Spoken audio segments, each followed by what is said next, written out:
الحمد لله وحده والصلاة والسلام على من لا نبي بعده.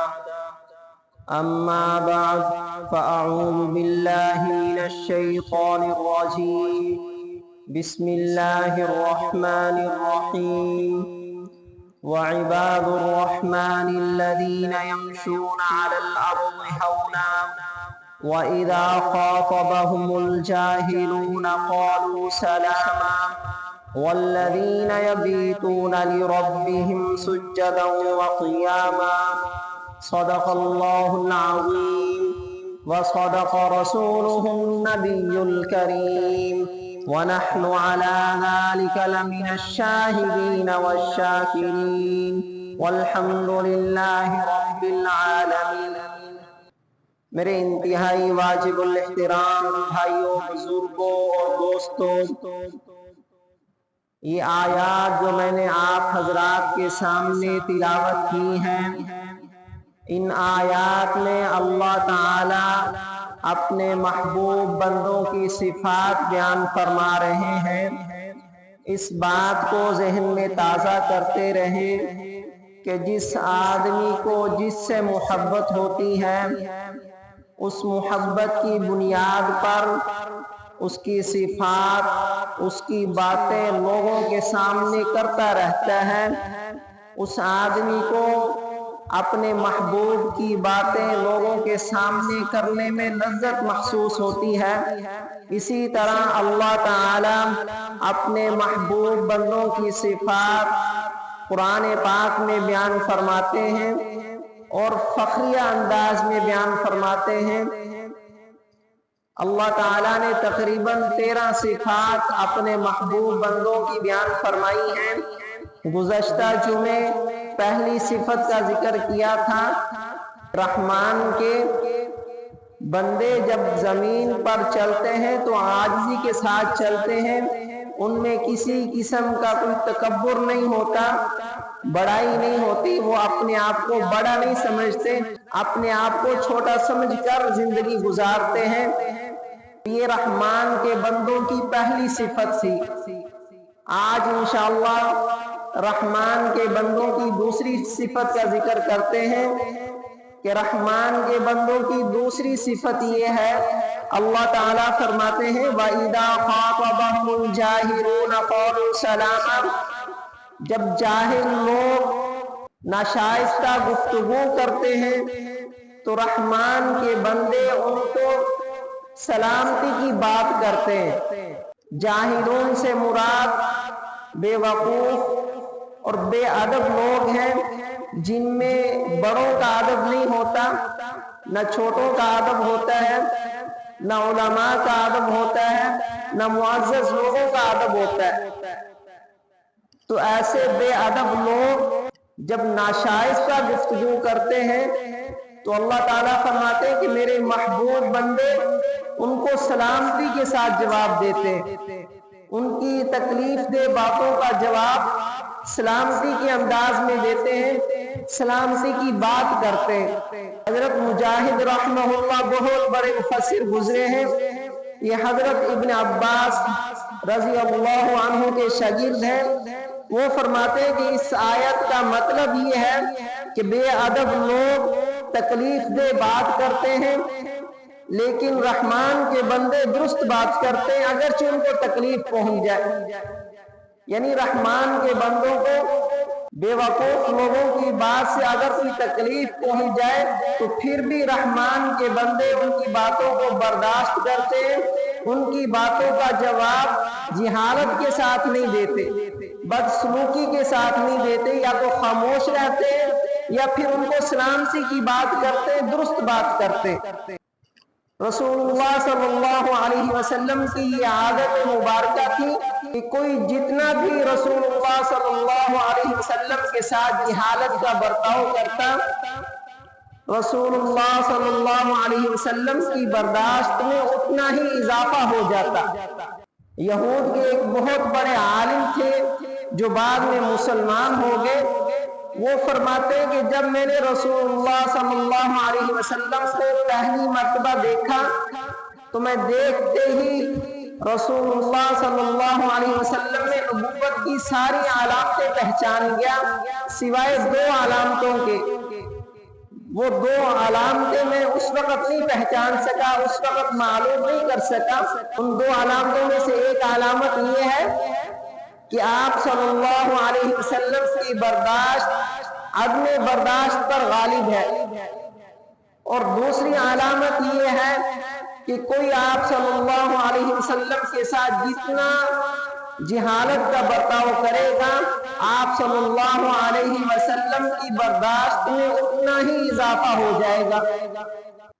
تو وہ صحابی فرماتے ہیں پہلے تو میں آپ صلی اللہ علیہ وسلم کی برداشت عدم برداشت پر غالب ہے، اس علامت کو پہچاننے کے لیے میں رسول اللہ صلی اللہ علیہ وسلم کے ساتھ نرمی کے ساتھ پیش آتا رہا تاکہ میں گھل مل جاؤں۔ آپ صلی اللہ علیہ وسلم کی اس علامت کا مجھے پتہ چل جائے کہ آپ کی برداشت عدم برداشت پر غالب ہے، اور دوسری علامت کہ آپ صلی اللہ علیہ وسلم کے ساتھ کوئی جتنا بھی جہالت کا برتاؤ کرے گا، آپ صلی اللہ علیہ وسلم کی برداشت میں اتنا ہی اضافہ ہو جائے گا۔ وہ فرماتے ہیں کہ میں نے آپ صلی اللہ علیہ وسلم کے ساتھ کھجور خریدنے کا معاملہ طے کیا۔ بیع سلم کے طور پر میں نے کھجوریں خریدی۔ بیع سلم کا طریقہ یہ ہوتا ہے کہ قیمت پہلے ادا کر دی جاتی ہے، اور جو چیز بیچی جاتی ہے وہ کچھ مدت کے بعد، معینہ مدت کے بعد، مقررہ مدت کے بعد کچھ شرطوں کے ساتھ وہ بعد میں ادا کی جاتی ہے۔ تو وہ صحابی فرماتے ہیں کہ میں نے آپ صلی اللہ علیہ وسلم سے کھجوریں خریدنے کا معاملہ طے کیا، قیمت میں نے پہلے ادا کر دی، اور یہ طے ہوا کہ اتنے دن کے بعد آپ کھجوریں لے لیں۔ مثال کے طور پر 10 دن کا کہا کہ 10 دن کے بعد آپ کھجوریں لے لیں۔ تو وہ صحابی فرماتے کہ میں 2 دن پہلے یعنی 8 دن کے بعد رسول اللہ صلی اللہ علیہ وسلم کے پاس پہنچ گیا، اور میں نے بڑی سختی کے ساتھ جا کر بات کی، میرا حق کیوں نہیں ادا کرتے؟ خدا کی قسم تم عبد المطلب کی اولاد ہو ہی ایسے۔ بڑی سختی کے ساتھ میں نے بات کی۔ آپ صلی اللہ علیہ وسلم میری طرف دیکھ کر مسکراتے رہے۔ ساتھ حضرت عمر رضی اللہ عنہ کھڑے تھے، وہ میرے ساتھ غصے ہوئے۔ انہوں نے کہا کہ اگر مجھے آخرت کا ڈر نہ ہوتا تو میں ابھی تیری گردن اڑا دیتا۔ آپ صلی اللہ علیہ وسلم نے حضرت عمر رضی اللہ عنہ سے فرمایا، اے عمر، میں اور یہ آدمی تم سے کسی اور بات کے مستحق تھے کہ تم مجھے سمجھا دے کہ تم معاملہ اچھی طرح ادا کرو، جو دینا ہے اس کی اچھی طرح ادائیگی کرو، اور اس کو یہ سمجھاتے کہ جو چیز وصول کرنی ہے اس کا مطالبہ اچھی طرح کرو۔ تو تم نے اس کے ساتھ بدتمیزی کی ہے، اس کی بے ادبی کی ہے، تو تم اس کے بدلے میں 20 صاع کھجوریں اضافی دو گے، جو اس کا حق دینا ہے وہ بھی جا کر دلواؤ، اور اس کے علاوہ 20 صاع کھجوریں اور دلواؤ، کہ تم نے اس کے ساتھ سختی کے ساتھ بات کی ہے۔ تو وہ صحابی فرماتے ہیں حضرت عمر رضی اللہ عنہ مجھے لے کر چلے تاکہ مجھے میری کھجوریں دلوائیں۔ تو میں نے حضرت عمر رضی اللہ عنہ سے کہا، خدا کی قسم یہ تو میں نے رسول اللہ صلی اللہ علیہ وسلم کو آزمانے کے لیے کیا تھا کہ ایک علامت ہے کہ آپ کے ساتھ جتنا جہالت کا برتاؤ کیا جائے، آپ صلی اللہ علیہ وسلم کی برداشت اتنی ہی بڑھتی جائے گی۔ یہ علامت پہچاننے کے لیے میں نے اس طرح رسول اللہ صلی اللہ علیہ وسلم کے ساتھ سختی کے ساتھ بات کی۔ اب مجھے یقین ہو گیا کہ یہ اللہ کے رسول ہیں، میں ان پر ایمان لاتا ہوں اور میں کلمہ پڑھتا ہوں، اشہد ان لا الہ الا اللہ و اشہد ان محمد رسول اللہ، اور یہ کلمہ پڑھ کر وہ مسلمان ہو گئے۔ تو آپ صلی اللہ علیہ وسلم سب سے زیادہ لوگوں کے ساتھ نرمی کے ساتھ بات کرنے والے تھے۔ تو اللہ تعالیٰ نے اپنے محبوب بندوں کی دوسری صفت یہ بیان فرمائی، وَإِذَا خَاطَبَهُمُ الْجَاهِلُونَ قَالُوا سَلَامًا، کہ جب جاہل لوگ میرے بندوں کے ساتھ جہالت کے ساتھ بات کریں گے تو میرے محبوب بندے ان کو نرمی کے ساتھ جواب دیں گے، ان کے ساتھ سلامتی کی بات کریں گے۔ مشکات شریف میں ایک حدیث ہے، رسول اللہ صلی اللہ علیہ وسلم نے فرمایا ان فی الجنت غرفا یرا ظاہرها من باطنها وباطنها من ظاہرها، کہ جنت میں ایسے عمدہ بالا خانے ہیں جن کے اندر کا حصہ باہر سے دیکھا جا سکتا ہے اور باہر کا حصہ اندر سے دیکھا جا سکتا ہے، اور یہ عمدہ بالا خانے اللہ تعالیٰ نے ایسے شخص کے لیے تیار کر رکھے ہیں جس میں 4 صفات ہوں۔ پہلی صفت، جو لوگوں کے ساتھ اچھی طرح بات کرے، نرم بات کرے، اور دوسری صفت جو لوگوں کو کھانا کھلائے، اور تیسری صفت جو زیادہ سے زیادہ روزے رکھے، اور چوتھی صفت جو راتوں کو اٹھ کر اس وقت نماز پڑھے جب لوگ سو رہے ہوں۔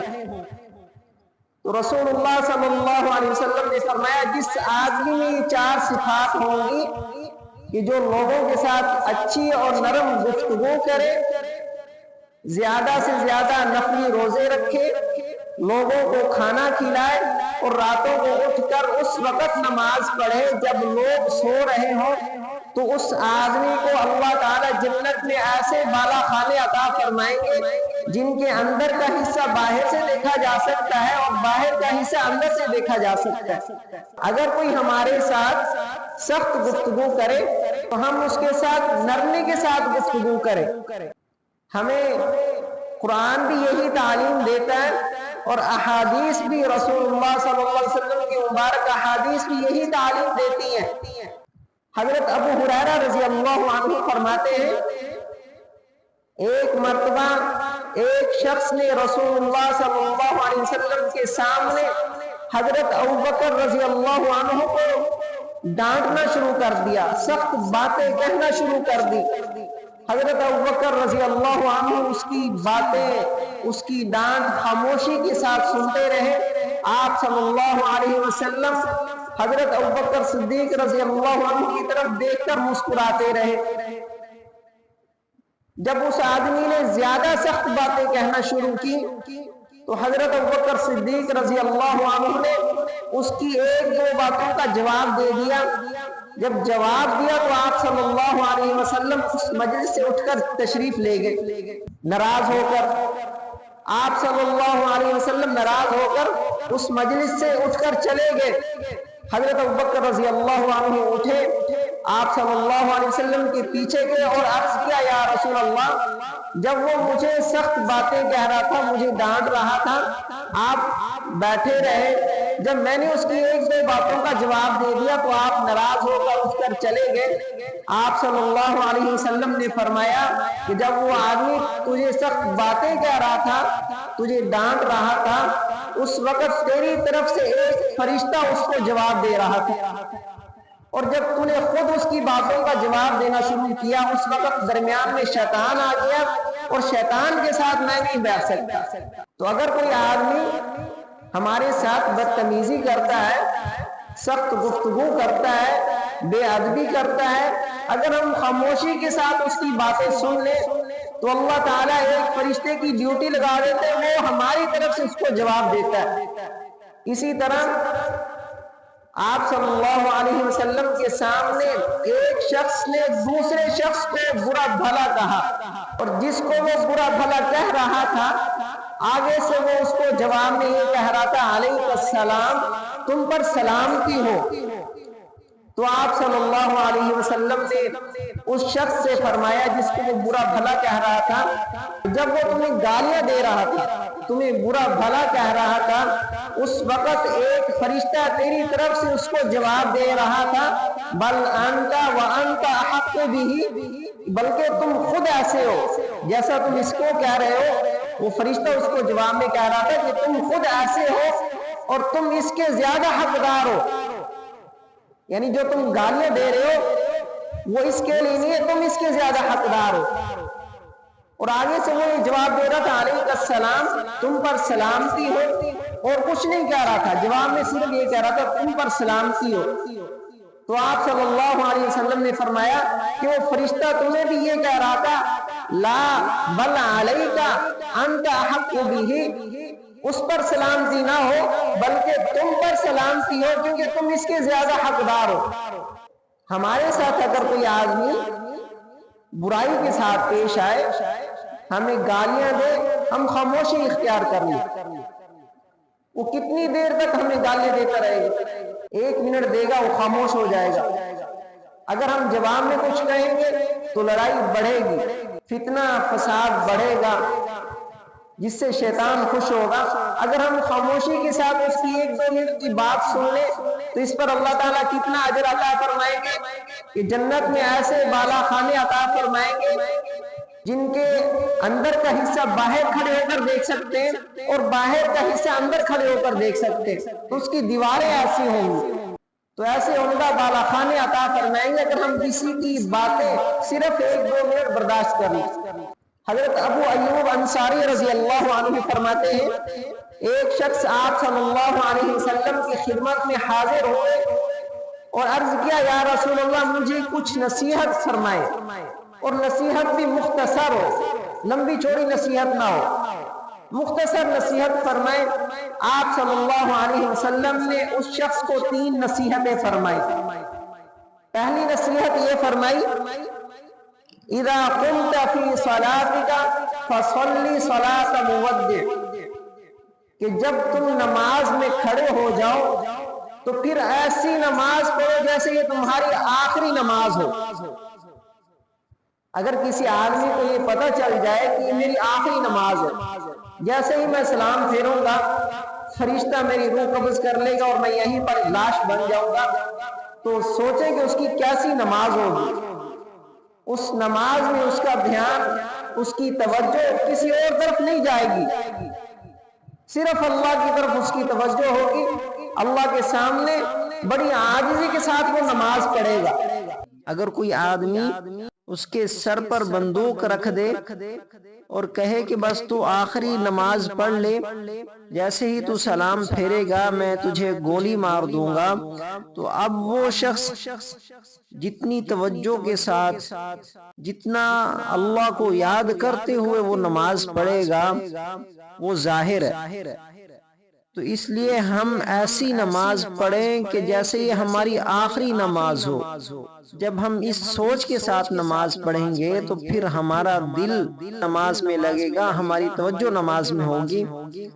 تو اس لیے آپ صلی اللہ علیہ وسلم نے پہلی نصیحت یہ فرمائی کہ جب تم نماز میں کھڑے ہو جاؤ تو پھر ایسی نماز پڑھو جیسے یہ تمہاری آخری نماز ہو۔ اور دوسری نصیحت یہ فرمائی، وَلَا تَكَلَّمْ بِكَلَامٍ تَعْتَذِرُ مِنْهُ غَدًا، کہ جب تم کسی سے بات کرو تو ایسی بات کرو کہ پھر تمہیں دوبارہ اس بات سے معذرت نہ کرنا پڑے۔ کہ جب تم کسی کے ساتھ کلام کرو، کسی کے ساتھ گفتگو کرو تو اس انداز سے گفتگو کرو کہ پھر تمہیں اس گفتگو سے دوبارہ معذرت نہ کرنی پڑے۔ یعنی اتنے جچے تلے الفاظ کے ساتھ گفتگو کرو، اپنی زبان کو سوچ سمجھ کر کھولو، جو بھی زبان سے الفاظ نکالو سوچ سمجھ کر نکالو، تو ایسی کلام کریں کہ پھر اس سے معذرت نہ کرنی پڑے۔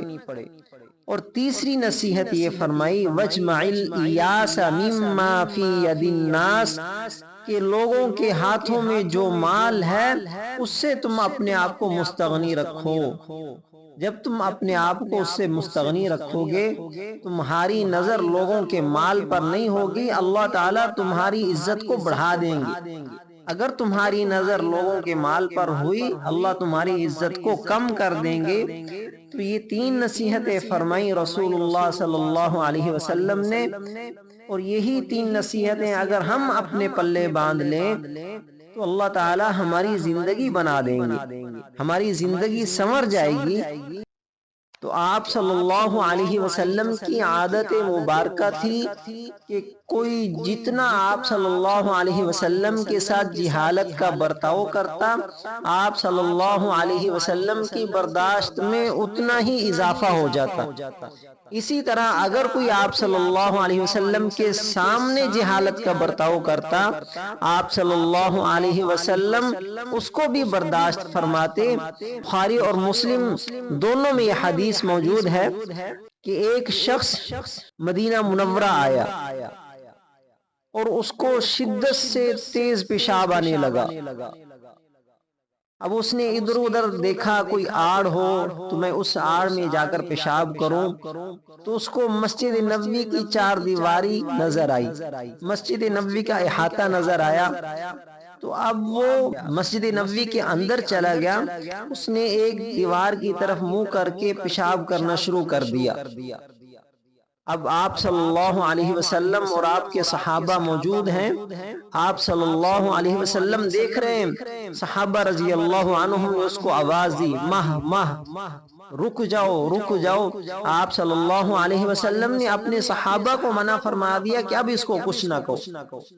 جب یہ شخص اپنے لوگوں میں گیا، اس نے اپنے لوگوں سے جا کر کہا، میں نے آج تک مسلمانوں کے رسول سے زیادہ ذہین کسی کو نہیں دیکھا، کہ جتنے ذہین مسلمانوں کے رسول ہیں، مسلمانوں کے رہنما ہیں، اتنا ذہین اور کوئی نہیں ہے۔ کیوں کہ میں نے ان کے سامنے بہت بڑی غلطی کی، ان کی عبادت گاہ میں پیشاب کیا، لیکن انہوں نے نہ مجھے مارا نہ ڈانٹا، بلکہ مجھے پیار سے سمجھایا۔ تو یہ آپ صلی اللہ علیہ وسلم کی برداشت تھی کہ کوئی آپ صلی اللہ علیہ وسلم کے سامنے جہالت کا کام کرتا، آپ اس کو برداشت فرماتے، اس کو ڈانٹتے نہیں، اس کو مارتے نہیں، بلکہ اس کو پیار سے سمجھاتے۔ حضرت لقمان حکیم رحمہ اللہ نے اپنے آخری وقت میں اپنے بیٹوں کو وصیت فرمائی، اپنے پہلے بیٹے کو بلایا اور اس سے پوچھا، اگر کوئی تمہارے ساتھ بدسلوکی کرتا ہے تو تم کیا کرو گے؟ تو پہلے بیٹے نے کہا کہ میں بھی اس کو بدسلوکی کا جواب بدسلوکی سے دوں گا۔ حضرت لقمان حکیم رحمہ اللہ نے فرمایا، ٹھیک ہے آپ تشریف لے جائیں۔ پھر دوسرے بیٹے کو بلایا، اس سے بھی یہی سوال کیا، اگر کوئی تمہارے ساتھ بدسلوکی کا معاملہ کرتا ہے تو تم کیا کرو گے؟ تو دوسرے بیٹے نے جواب دیا، میں اس کے ساتھ اچھا سلوک کروں گا۔ حضرت لقمان حکیم نے پھر پوچھا، اگر وہ دوبارہ تمہارے ساتھ بدسلوکی کرتا ہے تو پھر کیا کرو گے؟ تو دوسرے بیٹے نے کہا کہ میں دوبارہ اس کے ساتھ پھر بدسلوکی کروں گا، اگر وہ میرے ساتھ دوبارہ بدسلوکی کرے گا تو میں بھی اس کے ساتھ بدسلوکی کروں گا، میں بھی اس کے ساتھ بدسلوکی سے پیش آؤں گا۔ حضرت لقمان حکیم رحمہ اللہ نے فرمایا کہ ٹھیک ہے آپ تشریف لے جائیں۔ تیسرے بیٹے کو بلایا، اس سے بھی یہی سوال کیا، اگر کوئی تمہارے ساتھ بدسلوکی کرتا ہے تو پھر تم کیا کرو گے؟ تو تیسرے بیٹے نے جواب دیا، میں ان کے ساتھ اچھا سلوک کروں گا۔ حضرت لقمان حکیم رحمہ اللہ نے دوبارہ پوچھا کہ اگر وہ دوبارہ تمہارے ساتھ بدسلوکی کرتا ہے پھر کیا کرو گے؟ انہوں نے کہا، میں دوبارہ بھی اس کے ساتھ اچھا سلوک کروں گا۔ پھر پوچھا تیسری مرتبہ اگر وہ تمہارے ساتھ بدسلوکی کرتا ہے پھر؟ تیسرے بیٹے نے کہا کہ میں تیسری مرتبہ بھی اس کے ساتھ اچھا سلوک کروں گا۔ حضرت لقمان حکیم رحمہ اللہ نے فرمایا، اگر وہ تمہارے ساتھ بدسلوکی پر تلا ہوا ہے، ہمیشہ تمہارے ساتھ بدسلوکی کرتا ہے تو پھر کیا کرو گے؟ تو بیٹے نے جواب دیا کہ میں ہمیشہ اس کے ساتھ اچھا سلوک کروں گا، اگر اس کو میرے ساتھ بدسلوکی کرنے میں شرم نہیں آتی تو مجھے اس کے ساتھ اچھا سلوک کرنے میں شرم نہیں آئے گی، میں بھی اس کے ساتھ ہمیشہ اچھا سلوک کروں گا۔ تو حضرت لقمان حکیم رحمہ اللہ نے اپنے تیسرے بیٹے سے فرمایا کہ تو میرا صحیح جانشین ہے، تو اگر کوئی ہمارے ساتھ بدسلوکی کرے تو ہمیں اس کے ساتھ اچھا سلوک کرنا چاہیے۔ ایک مرتبہ امام اعظم ابو حنیفہ رحمہ اللہ کو ایک شخص نے بھرے بازار میں گالیاں دی، امام صاحب رحمہ اللہ خاموشی سے اس کی گالیاں سنتے رہے۔ پھر امام صاحب رحمہ اللہ اپنے گھر چلے گئے، وہ اپنے گھر چلا گیا۔ امام صاحب رحمہ اللہ نے اپنے گھر سے اشرفیوں کا ایک تھیلا لیا اور اس کے گھر پہنچ کے جس نے گالیاں دی تھی، اور اس کو جا کر وہ اشرفیوں کا تھیلا پیش کیا۔ جب اس نے اشرفیوں کا تھیلا دیکھا تو وہ حیران رہ گیا اور کہنے لگا کہ حضرت میں نے تو آپ کو گالیاں دی ہیں، آپ مجھے اشرفیاں دے رہے ہیں۔ امام اعظم ابو حنیفہ رحمہ اللہ نے فرمایا کہ تمہارے پاس جو چیز تھی تم نے وہ مجھے دے دی، اب میرے پاس جو چیز ہے میں تمہیں وہ دے رہا ہوں، میرے پاس تمہیں دینے کے لیے گالیاں نہیں ہیں۔ تو اگر کوئی ہمارے ساتھ بدسلوکی کرے، ہمیں گالیاں دے، تو ہمیں خاموش رہنا چاہیے، اس کو برداشت کرنا چاہیے۔ اگر کوئی خاموش رہ کر برداشت کرے گا، اس کی برائی کا جواب اچھے سلوک کے ساتھ دے گا، تو اللہ تعالیٰ نے ایسے شخص کے لیے کیا انعام مقرر فرمایا؟ ایسے عمدہ بالا خانے ہیں جن کے اندر کا حصہ باہر سے نظر آتا ہے اور باہر کا حصہ اندر سے نظر آتا ہے، یعنی اس کی دیواریں ایسی ہوں گی کہ باہر سے دیکھنے والا شخص اندر دیکھ لے گا اور اندر سے دیکھنے والا شخص باہر دیکھ لے گا۔ تو ایسے عمدہ بالا خانے اللہ تعالیٰ اس شخص کو عطا فرمائیں گے۔